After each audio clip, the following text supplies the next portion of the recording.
Perayaan Cap Gome digelar dengan berbagai ampau dan juga kue milik atau khas Imlek.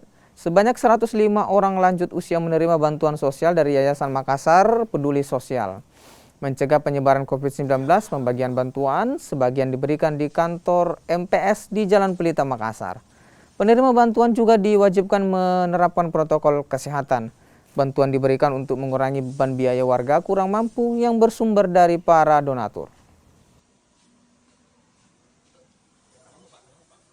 Dalam kegiatan merayakan Imlek tahun 2022 ini, Makassar Peduli Sosial berbagi kebahagiaan dengan memberikan sekedar uang ampau sebagai tradisi budaya orang Tionghoa dari seorang anak kepada orang tuanya.